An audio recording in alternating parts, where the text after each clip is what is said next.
Hi guys, welcome back. I'm Maya with Simply Bloom, and I wanted to just give you a quick show of my living wall. It's lovely. It's starting to grow, starting to spill over.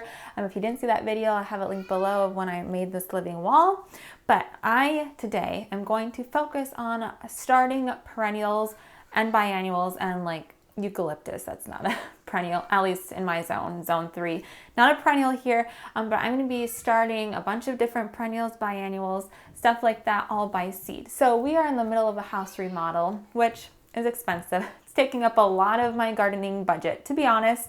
So I was like, what can I do to really fill in the landscape with a lot of perennials that won't break the bank? I'm like, seeds it is. So I have a bunch of seeds here that I just want to buzz through the varieties really quickly. I'm on nap time schedule.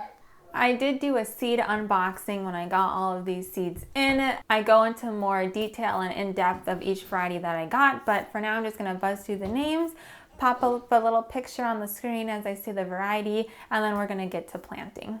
Okay, really, I'm not really going in any order. I'll kind of clump things together depending on what they are, so echinacea and coneflowers all lumped together. I got some primrose from Baker Creek and it came in a melon packet. I think that's hilarious. But I got the Wanda Mixed Colors Primrose. These, if I remember correctly, are zone 4.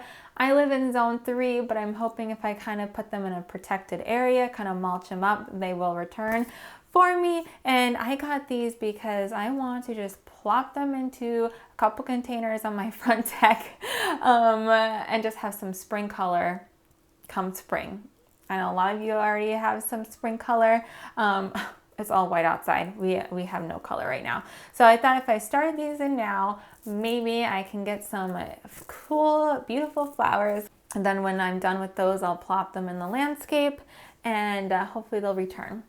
All right, next I have a bunch of coneflowers.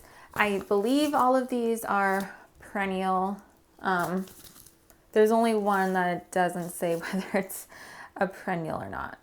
First, coneflower green twister. I love the pink center and it kind of goes out to green petals. Pink and that chartreusey green are one of my favorite color combinations in the garden. I love it. Next, I have a mellow yellow coneflower. I feel like I don't have enough yellow in my garden, so I'm really trying to put little spots of yellow around the places.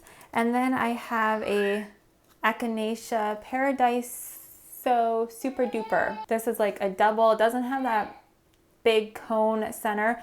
Zone 3 through 10, so super excited about that one. Next, I have two different types of balloon flower. I have a Fuji Pink and Fuji Blue, zones 3 through 9. I already have some white balloon flowers out in my garden, so I would love to add pink and blue. I have a Rytro Echinopsis. I saw it for the color, knew I needed it, so I'm excited to plant this one. I have a few different varieties of foxglove. So from Floret, I have this, I'm not actually sure how to say it. I'll put it right there on the screen.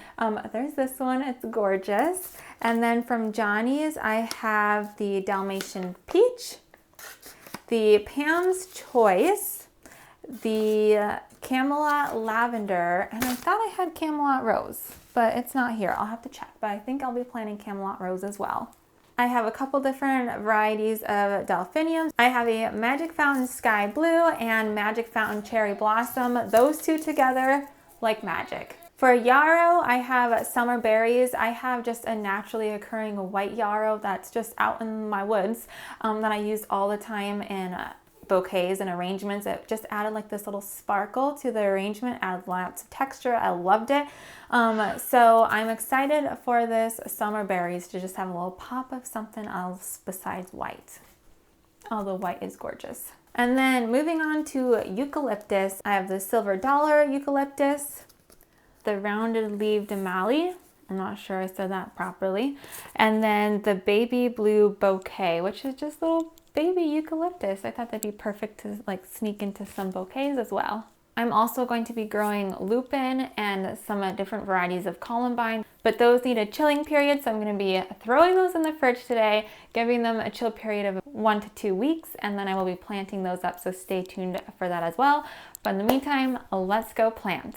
Pretty much what I'm going to do is I'm just going to follow the instructions on the back of the seed packet for planting, as far as what depth to plant them at, if they need vermiculite, all that stuff. So just read the back of your packets if you're going to be planting this, and let's get planting. Okay, you guys, so I just began with writing out my labels. I am using a permanent marker. These labels are temporary. When they go out into the garden, I will be replacing them. Actually, with perennials, I probably won't be doing a label, but if you want to keep your labels looking nice for a long time, I highly recommend getting a garden marker.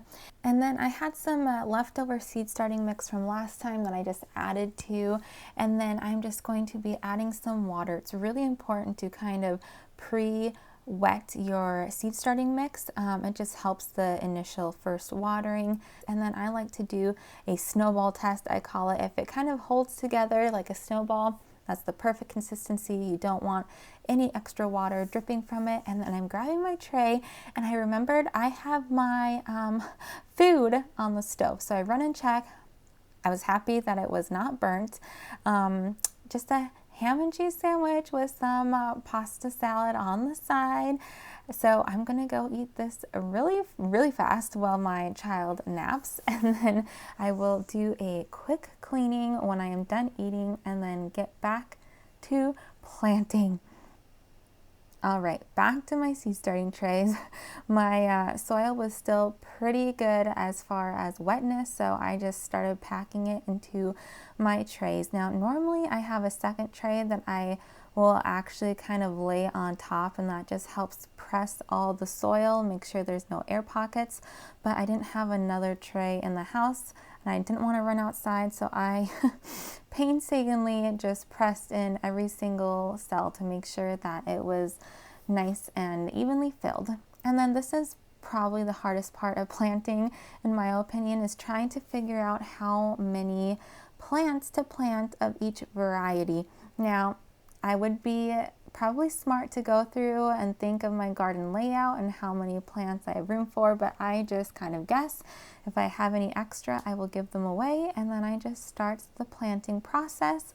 Once they are in the proper depth, most of these need light to germinate, so I didn't cover, I think I only covered the delphiniums lightly with soil, and then I'm going to top them all with a thin layer of vermiculite once they are all planted. Sorry, my camera was moving, my son was moving it. And then there's the vermiculite. This just helps with moisture control. All right, you guys, thank you so much for watching this video. I apologize. I feel like I was kind of a jumbled mess. Just racing against nap time and all of that. If you're a mama, you know what I'm talking about. But that is it for today. I'm excited to see these just grow and bloom into beautiful perennial plants. So thank you so much for watching. I hope you have a great day. I'll see you next time. Bye.